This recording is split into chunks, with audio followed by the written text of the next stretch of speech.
ঝাল ঝাল আর একটু অন্যরকম টেস্টের চিকেন ট্রাই করতে হলে বানাতে হবে এই কাঁচা লঙ্কা মুরগি। চিকেনটা ম্যারিনেট করে নিলাম টক দই, হলুদ গুঁড়ো আর নুন দিয়ে। ঢাকা দিয়ে রাখলাম 1 ঘন্টা মতো। মশলার জন্য পেঁয়াজ, ক্যাপসিকাম আর পরিমাণ মতো লঙ্কা ভাপিয়ে নিলাম।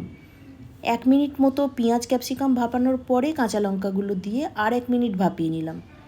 কড়াতে সর্ষের তেলের মধ্যে গোটা জিরে, কিছুটা গোটা গোলমরিচ আর রসুন দিয়ে তারপর পেঁয়াজ কুচি দিয়ে ভাজলাম। যতটা পেঁয়াজ নিয়েছি তার হাফ সেদ্ধ করে নিয়েছি আর হাফটা ভাজলাম। এরপর ম্যারিনেটেড চিকেনটা দিয়ে মিশিয়ে ঢাকা দিয়ে মিনিট 5 রান্না করলাম। মশলাটা বানিয়ে নিলাম সেদ্ধ ক্যাপসিকাম, পেঁয়াজ আর কাঁচা লঙ্কা আর সঙ্গে ধনেপাতা দিয়ে।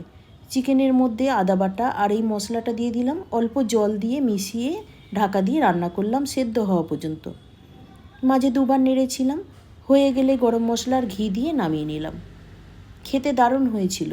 আপনারা বানিয়ে জানাবেন কেমন লাগলো। ভালো লাগলে অবশ্যই লাইক করবেন।